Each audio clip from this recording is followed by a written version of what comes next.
പക്ഷേ കഴിഞ്ഞ ദിവസമാണ് പെരിയ ഇരട്ട കൊലപാതക കേസിൽ 14 പ്രതികളെ കുറ്റക്കാരാണെന്ന് കോടതി, CBI സ്പെഷ്യൽ കോടതി കണ്ടെത്തിയത്. അതിന് പിന്നാലെ പ്രധാന നേതാക്കന്മാരുടെ പ്രതികരണം എന്ന് പറയുന്നത് ശരിക്കും നമ്മളെ അത്ഭുതപ്പെടുത്തുന്നതാണ്. അതായത് CPM ഒരു കൊലയാളി പാർട്ടി തന്നെയാണെന്നാണ് ഇവരുടെ പ്രതികരണത്തിലൂടെ ജനങ്ങൾക്ക് മനസ്സിലാക്കുവാൻ വേണ്ടിയിട്ട് സാധിക്കുന്നത്. CBI നടത്തിയത് ഗൂഢാലോചനയാണ്, പാർട്ടിക്ക് ഇതിൽ യാതൊരു പങ്കും ഇല്ല എന്നാണ് ഈ നേതാക്കന്മാരെല്ലാവരും പ്രതികരിക്കുന്നത്. ഈ 14 പ്രതികളിൽ കുറ്റക്കാരാണെന്ന് കണ്ടെത്തിയ 14 പ്രതികളിൽ 4 പേര് CPM-ന്റെ പല ചുമതലകളും വഹിച്ച നേതാക്കളാണ്. അതിൽ ഒരാൾ ഇപ്പോഴും ബ്ലോക്ക് കമ്മിറ്റി പ്രസിഡന്റ് ഒക്കെയാണ്. അപ്പോൾ മാഷ് എങ്ങനെയാണ് ഇതിനെ നോക്കിക്കാണുന്നത്? അല്ല, കേരളത്തിലെ കൊലപാതക രാഷ്ട്രീയം അത് രാഷ്ട്രീയ കൊലപാതകങ്ങൾ തന്നെയാണ്. നമുക്കറിയാം, ഒരു ഘട്ടത്തിൽ കണ്ണൂർ ജില്ല എന്ന് പറയുന്നത് ഈ രാഷ്ട്രീയ കൊലപാതകങ്ങളുടെ ഒരു കേളീരംഗമായിരുന്നു. നമുക്ക് അത്തരം വാക്കുകൾ ഉപയോഗിക്കാൻ പാടുണ്ടോ അതിനെ വിശേഷിപ്പിക്കാൻ എനിക്കറിയില്ല. കാരണം ഇന്ന് ഒരു CPM-കാരൻ്റെ തല തെറിച്ചാൽ നാളെ ഒരു RSS-കാരൻ്റെ തലയെടുത്തിരിക്കും. അയാൾ ഈ കേസുമായിട്ട് ബന്ധപ്പെട്ടതാണോ ഇല്ലയെന്നും ആരും നോക്കാറില്ല. അതുപോലെ മറിച്ചും അങ്ങനെ തന്നെയാണ്. ഒരു RSS-കാരൻ്റെ തല തെറിച്ചതിനിടയിൽ ഏതെങ്കിലും ഒരു CPM-കാരൻ്റെ തല പോകും. ഇങ്ങനെ ഓരോ ദിവസവും തലകളെടുത്ത് തലകളെണ്ണി മുന്നോട്ട് പോയ ഒരു കൊലപാതക രാഷ്ട്രീയം കണ്ണൂർ എന്ന് പറയുന്ന പ്രവിശ്യയുടെ സ്വന്തമാണ് ശരിക്കും. ഇത് കണ്ണൂരിൽ മാത്രമാണോ രാഷ്ട്രീയ കൊലപാതകങ്ങൾ നടക്കണമെന്ന് ചോദിച്ചാൽ അല്ല, മറ്റ് പല ജില്ലകളിലൊക്കെ നടക്കാറുണ്ട്. CPM മാത്രമാണോ അതിൽ പങ്കാളി എന്ന് ചോദിച്ചാൽ അല്ല, മറ്റ് രാഷ്ട്രീയ പാർട്ടികളൊക്കെ അതിൽ പങ്കാളികളാവാറുണ്ട്.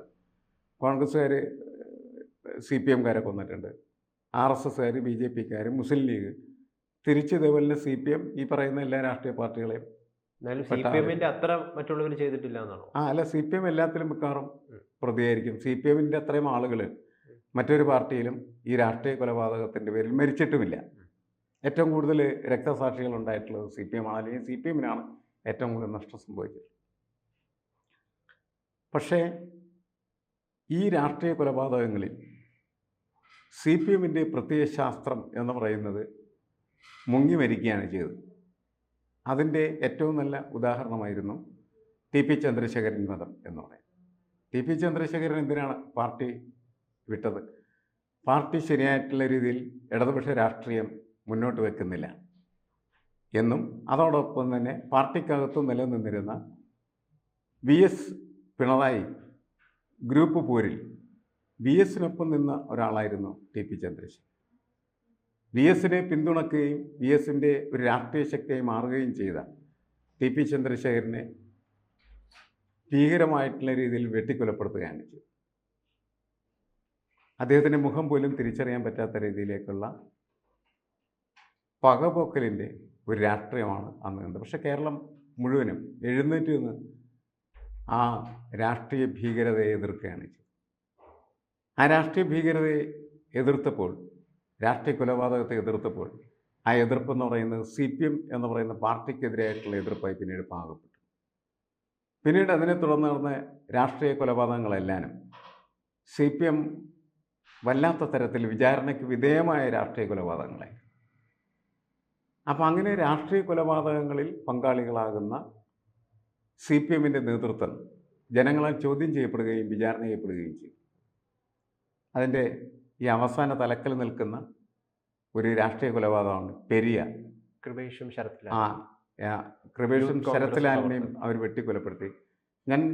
ഞാൻ ഞെട്ടിയ ഒരു വാർത്തയായിരുന്നു. കാരണം ഞാൻ അന്ന് മഞ്ചേശ്വരത്ത് ഗവൺമെൻറ് TV-യിൽ താമസിക്കാനായിട്ട് ചെല്ലുന്ന സമയത്താണ് ഈ വാർത്ത നടക്കുന്നത്. അത് ആ മുഹൂർത്തത്തിന് ഒരു പ്രത്യേകതയുണ്ടായി.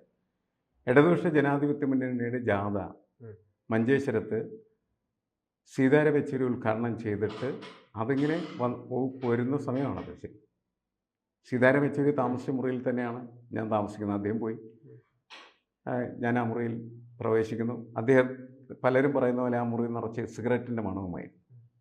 പക്ഷെ ഞാനന്ന് ഞെട്ടിപ്പോയത് എന്താണെന്ന് വെച്ചാൽ, ഒരു ജാഥ ആരംഭിക്കുന്ന അന്ന് തന്നെ, എന്നുവെച്ചാൽ ജനങ്ങളുടെ മുഴുവൻ ശ്രദ്ധ ഈ ഇടതുപക്ഷ രാഷ്ട്രീയത്തിലും ഇടതുപക്ഷ രാഷ്ട്രീയം മുന്നോട്ട് വെക്കുന്ന ആ ജാഥയിലും, അതേപോലെ തന്നെ സീതാരാം യെച്ചൂരി വന്ന് അത് ഉദ്ഘാടനം ചെയ്തതിലുമൊക്കെ നിൽക്കേണ്ടതിന് പകരമായിട്ട് കേരളത്തെ മുഴുവനും മുൾമുനയിലാക്കി ഈ ഇരട്ടക്കൊലപാതകം നടത്താനായിട്ട് ഇവർ തയ്യാറായി എന്ന് പറയുന്നത് എന്നെ ഞെട്ടിച്ചതും അമ്പരപ്പിച്ചതുമായിട്ടുള്ളൊരു കാര്യം.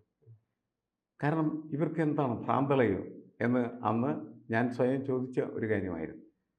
പിന്നീടാണ് അതിൻ്റെ വിചാരണകളും വാർത്തകളും ഒക്കെ കേരളം മുഴുവൻ നിറയുകയും കേരളം അതിശക്തമായിട്ട് അതിനെ എതിർക്കുകയും അതുവരെ കാസർഗോഡ് പാർലമെൻറ്റ് നിയോജക മണ്ഡലത്തിൽ CPM ജയിച്ചിരുന്നതാണ് എന്ന് നമുക്കറിയാവുന്ന. അതോടുകൂടി അവിടെ CPM പരാജയപ്പെട്ടു. വടകരയിലെ അവസ്ഥയും അത് തന്നെയായിരുന്നു. വടകര നഷ്ടപ്പെട്ടു. അങ്ങനെ കേരളത്തിൽ പല ഇടങ്ങളിലും CPMൻ്റെ ആധിപത്യം നഷ്ടപ്പെടുത്തുന്ന തരത്തിലേക്ക്, അല്ലെങ്കിൽ പാർലമെൻ്റ് രാഷ്ട്രീയത്തിൽ CPM പരാജയപ്പെടുന്ന തലത്തിലേക്ക് ഇക്കാര്യങ്ങളെല്ലാം പോയി. ഉണ്ണിത്താൻ അവിടെ വിജയിക്കുകയും പിന്നെ വീണ്ടും വിജയിക്കുകയൊക്കെ ചെയ്തു. അത് ഒരു എന്താണ് കോൺഗ്രസ് നിയമമണ്ഡലം പോലെയാക്കി മാറ്റിയെടുത്തതിൽ ഈ രണ്ടുപേരുടെയും രക്തം വലിയ പങ്ക് വഹിച്ചിട്ടുണ്ടെന്നാണ് മനസ്സിലായത്. അപ്പോൾ അത്ര ശക്തമായിട്ടുള്ള വെറുപ്പ് സമൂഹത്തിനുണ്ടാക്കാൻ മാത്രമേ ഇത് സഹായിച്ചിട്ടുള്ളൂ. അത് തിരിച്ചറിഞ്ഞ് തിരുത്തുന്നതിന് പകരമായിട്ട് വീണ്ടും അതിൽ കിടന്ന് ഉരുളുക മാത്രമാണ് ഇവർ ചെയ്തുകൊണ്ടിരിക്കുന്നത്. അതാണ് ഇപ്പിയുടെ പ്രസ്ഥാനം, AK ബാലിൻ്റെയൊക്കെ പ്രസ്ഥാനം. ഒരു കാര്യമില്ല അവരിങ്ങനെ പ്രസ്താവന നടത്താൻ, അവരെ കൊണ്ട് പ്രസ്ഥാനം നടത്തുകയാണ് ഇങ്ങനെ ചെയ്യുന്നു. ഇത് സാധാരണ അണികൾക്കിടയിലുള്ള, താഴേക്കിടയിൽ പ്രവർത്തിക്കുന്ന അണികൾക്കിടയിലുള്ള ഒരു പ്രത്യയശാസ്ത്രപരമായിട്ടുള്ള ഒരു അറിവില്ലായ്മ തന്നെയല്ലേ യഥാർത്ഥത്തിൽ പാർട്ടിയെ ഇത്തരം രീതിയിലുള്ള പല കുഴപ്പങ്ങളിലേക്കും ചെന്നെത്തിക്കുന്നത്? കാരണം ഉന്നത നേതൃത്വത്തിൽ ഇരിക്കുന്ന ആളുകളുടെ നിർദ്ദേശപ്രകാരമൊന്നും ആയിരിക്കില്ല ചിലപ്പോൾ ഒരുപക്ഷെ ഈ കാര്യങ്ങളൊക്കെ, ഇത്തരം കൊലപാതകങ്ങളൊക്കെ നടക്കുന്നത്. ഈ താഴെത്തട്ടിലുള്ള ഗ്രാമാന്തരങ്ങളായിട്ട് പ്രവർത്തിക്കുന്നവർക്കിടയിലെ രാഷ്ട്രീയ വെറുപ്പ് അത് വ്യക്തി വൈരാഗ്യമായി തീരുകയും അതിൻ്റെ പേരിൽ നടത്തുന്ന ചില ആക്രമണങ്ങളുടെ ഭാഗമായിട്ടൊക്കെയാണ് ഈ കൊലപാതകങ്ങളൊക്കെ ഉണ്ടാകുന്നതെന്നാണ് നമുക്ക് മനസ്സിലാക്കുവാൻ വേണ്ടി സാധിക്കുന്നത്. അപ്പോൾ യഥാർത്ഥത്തിൽ ഈ അണികൾക്കിടയിൽ എന്താണ് മാർക്സിസം, അല്ലെങ്കിൽ എന്താണ് ഇതിൻ്റെ സൈദ്ധാന്തിക അടിത്തറ തുടങ്ങിയതിനൊന്നും അറിവില്ല. ആ അറിവില്ലായ്മ ഇതിലേക്കൊക്കെ ചെന്നെത്തുന്നില്ലേ? ഒരു പാർട്ടി, ഒരു രാഷ്ട്രീയ പാർട്ടി മറ്റ് രാഷ്ട്രീയ പാർട്ടികളിൽ നിന്ന് വേറിട്ടതും വ്യത്യസ്തമായിട്ട് മാറിത്തീരുന്നത് ആ രാഷ്ട്രീയ പാർട്ടിക്ക് പ്രത്യേകമായ ഒരു പ്രത്യയശാസ്ത്രവും അതിന് ജനബന്ധിതമായിട്ടുള്ള രീതിയിലുള്ള ഒരു പ്രവർത്തന ശൈലിയും ഉണ്ടാകുമ്പോഴാണ്. അല്ലെങ്കിൽ എല്ലാ രാഷ്ട്രീയ പാർട്ടികളും അധികാരം കൈക്കലാക്കുന്നതിന് വേണ്ടി മാത്രം പ്രവർത്തിക്കുന്ന രാഷ്ട്രീയ പാർട്ടികൾ എന്ന നിലയിലേക്ക് മാറിക്കഴിഞ്ഞാൽ അപ്പോൾ നമുക്ക് വ്യത്യസ്തനായിട്ടുള്ളൊരു ബാലനെ അവിടെ കണ്ടെത്താനായിട്ട് പറ്റില്ല എന്നുള്ളതാണ്. ഇപ്പോൾ ഇടതുപക്ഷം കേരള രാഷ്ട്രീയത്തിൽ ഒരു പ്രത്യേക ഘട്ടത്തിൽ കൊലപാതക രാഷ്ട്രീയമൊക്കെ ഉണ്ടായിരുന്ന സമയത്ത് പോലും ഇടതുപക്ഷ രാഷ്ട്രീയത്തിന് ഒരു സവിശേഷത ഉണ്ടായിരുന്നു. അഴിമതി നടത്താത്ത ഒരു രാഷ്ട്രീയ പാർട്ടി എന്ന് പറയുന്ന ഒരു വിശേഷണം അവർക്കുണ്ടായിരുന്നു. ആ വിശേഷണം അവർക്ക് കുറേ നാളുകളായിട്ട് നഷ്ടമായി.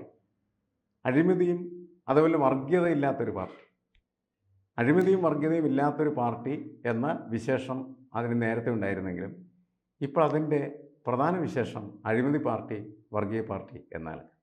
ആ രാഷ്ട്രീയ പാർട്ടിയുടെ മാത്രം പ്രശ്നമല്ല. കേരളത്തിൽ ഇന്ന് രാഷ്ട്രീയ പ്രവർത്തനത്തിൻ്റെ അടിത്തറ എന്താണ് എന്ന് ചോദിച്ചാൽ രണ്ട് കാര്യങ്ങൾ കേന്ദ്രീകരിച്ച് നൽകും.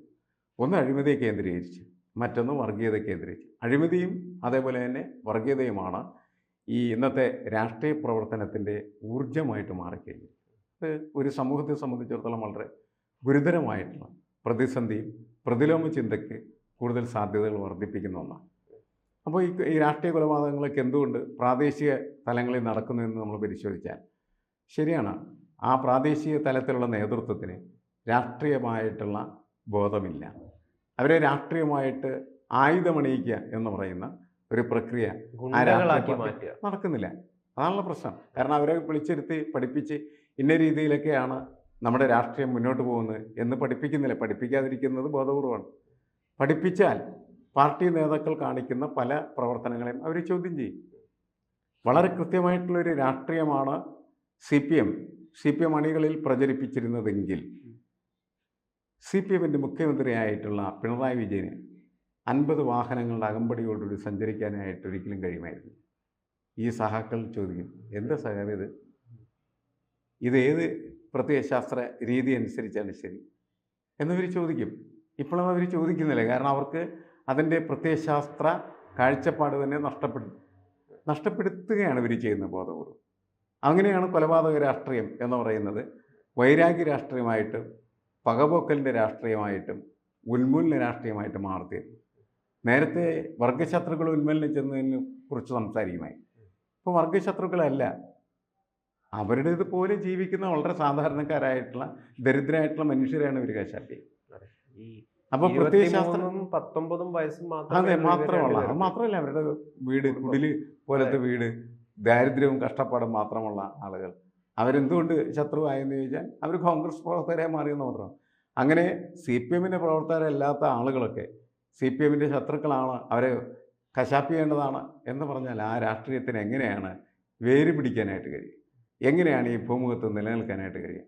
എങ്ങനെ കാലുറപ്പിക്കാനായിട്ട് കഴിയും? ഇതിനിടയിൽ തന്നെ ഒരു കോൺഗ്രസ് ഓഫീസ് CPM ഓഫീസിന്റെ തൊട്ടടുത്ത് തുടങ്ങിയതിന്റെ പേരിൽ ആ ഓഫീസ് തകർക്കുന്ന അല്ല എന്താണ് അതെ കത്തിക്കുകയും ഇതൊക്കെ അങ്ങനത്തെ ചെയ്ത കാര്യം നമ്മൾ കണ്ടു. അത് നമ്മൾ ചർച്ച ചെയ്തതാണ്. അങ്ങനത്തെ ഒരു അക്രമത്തിൻ്റെ പാതയിലൂടെ മുന്നോട്ട് പോകുന്ന ഒരു രാഷ്ട്രീയ പാർട്ടിയെ സംബന്ധിച്ചിടത്തോളം ഈ വാളെടുത്തവൻ വാളാൽ എന്ന് പറയുന്നത് പോലെ വാളിനാൽ തന്നെ ഇല്ലാതാക്കപ്പെടുന്ന ഒരു സാഹചര്യമുണ്ട്. പക്ഷെ നമ്മളുടെ ഇവിടെ നിലനിൽക്കുന്ന ഇത് ഒരു ശരിക്കും ജനാധിപത്യ സംവിധാനം പ്രത്യയശാസ്ത്രത്തിന്റെ കമ്മ്യൂണിസ്റ്റ് പ്രത്യയശാസ്ത്രത്തിന്റെ ഒരു കുഴപ്പമാണ്. കാരണം മറ്റ് രാഷ്ട്രീയം ഉൾക്കൊള്ളുന്നവരെ പിന്തുടരുന്നവരെ ഉൾക്കൊള്ളാൻ സാധിക്കില്ല എന്ന് പറയുന്നത്. കാരണം നമുക്കറിയാം വടക്കൻ കേരളത്തിലെ പല സ്ട്രോങ് ഹോൾഡ് ആയിട്ടുള്ള CPM കേന്ദ്രങ്ങൾ കമ്മ്യൂണിസ്റ്റ് കോട്ടകളിലും മറ്റൊരു രാഷ്ട്രീയ കക്ഷിയും വരാൻ വേണ്ടിയിട്ട് അവരെ അനുവദിക്കില്ല എന്ന് നമ്മൾ പറഞ്ഞു കേൾക്കാറുണ്ട്. അതോടൊപ്പം തന്നെ കോളേജുകളിൽ ക്യാമ്പസ് രാഷ്ട്രീയത്തിൽ SFI അല്ലാതെ ആ ആധിപത്യമല്ലാതെ മറ്റാരെങ്കിലും ഏതെങ്കിലും രീതിയിൽ ആധിപത്യം ഉറപ്പിക്കാൻ ശ്രമിച്ചു കഴിഞ്ഞാൽ കലാപത്തിലൂടെയും ആക്രമണത്തിലൂടെയും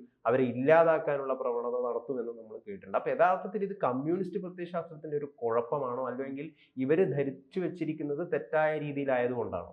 കമ്മ്യൂണിസ്റ്റ് പ്രത്യയശാസ്ത്രത്തിൻ്റെ കുഴപ്പമാണ് എന്ന് നമുക്ക് പറയാൻ പറ്റില്ല. കാരണം നമുക്കറിയാം വടക്കേ മലബാറിലൊക്കെ പല സ്ഥലത്തും പാർട്ടി ഗ്രാമങ്ങൾ എന്ന് പറഞ്ഞാൽ CPMൻ്റെ മാത്രമല്ല, മുസ്ലിം ലീഗിൻ്റെ ഗ്രാമങ്ങളില്ല, അവിടെ കോൺഗ്രസ് ഗ്രാമങ്ങളുണ്ട്, BJPയുടെ ഗ്രാമങ്ങളുണ്ട്.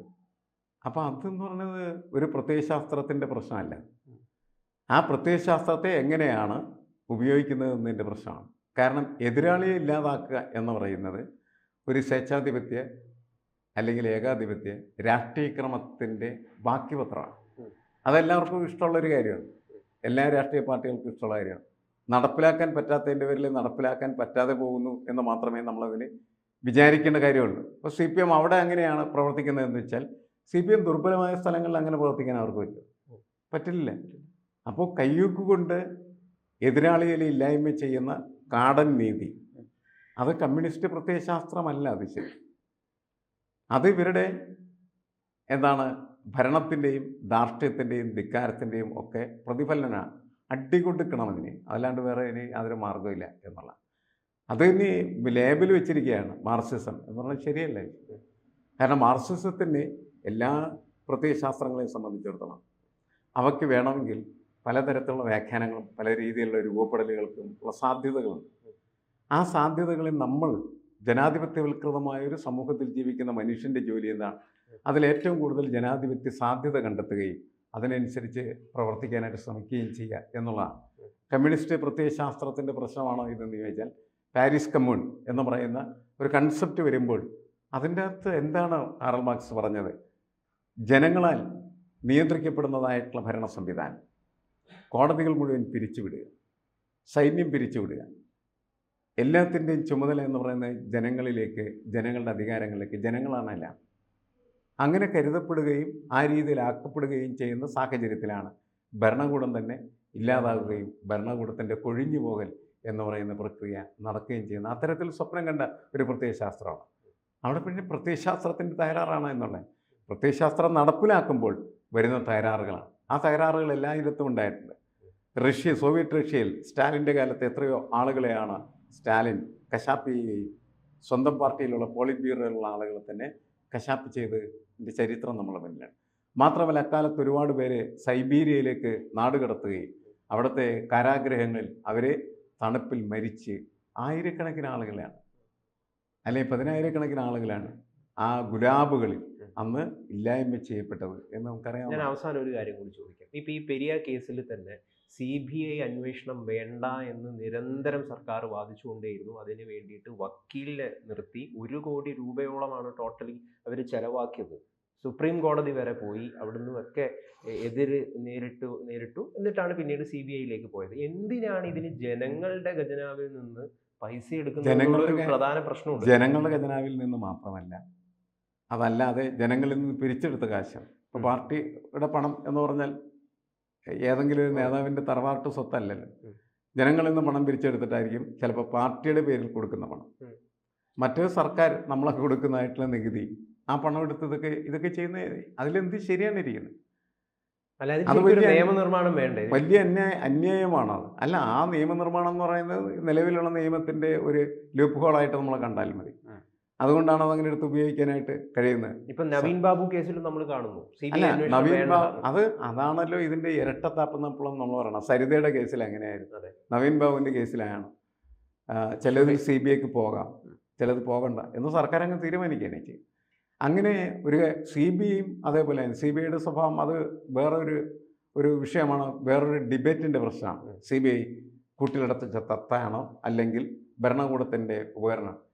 എല്ലാം ഭരണകൂടത്തിൻ്റെ ഉപകരണമല്ല. പോലീസ് അങ്ങനെയല്ല, പട്ടാളം അങ്ങനെയല്ല, കോടതി അങ്ങനെയല്ല. അതൊക്കെ തന്നെ സ്റ്റേറ്റ് അപ്പാരറ്റസ് എന്ന് വിശേഷിപ്പിക്കപ്പെടുന്നതായിട്ടുള്ള ഭരണകൂടത്തിൻ്റെ ഉപകരണങ്ങൾ മാത്രമാണ്. ആ ഭരണകൂട ഉപകരണം എന്ന് പറയുന്നത് ജനവിരുദ്ധമായി നിൽക്കുന്നു, ജനങ്ങൾക്കെതിരായിട്ട് എപ്പോഴും പ്രവർത്തിച്ചുകൊണ്ടിരിക്കും. അതിനെ എതിർക്കുന്ന ഒരു പ്രത്യയശാസ്ത്രം കൂടിയാണ് കമ്മ്യൂണിസ്റ്റ് പ്രത്യയശാസ്ത്രം എന്നുള്ള കാര്യം നമ്മൾ മനസ്സിലാക്കേണ്ടത്. എന്നിട്ടാണ് അവർ ഇത്തരത്തിലുള്ള അന്യായം, തോന്നിയാസം, പോക്രിത്തരം ഒക്കെ നിരന്തരമായിട്ട് ഈ പ്രത്യയശാസ്ത്രത്തിൻ്റെ പേരിൽ നടത്തിക്കൊണ്ടിരിക്കുന്നത്. എന്തായാലും ഈ കൊലപാതക രാഷ്ട്രീയമൊക്കെ കമ്മ്യൂണിസ്റ്റ് വിരുദ്ധതയാണ് കേരളത്തിലെ ജനങ്ങൾക്കിടയിൽ വർദ്ധിപ്പിച്ചത്. അത് കമ്മ്യൂണിസ്റ്റ് പാർട്ടിക്ക് തന്നെ എതിരായ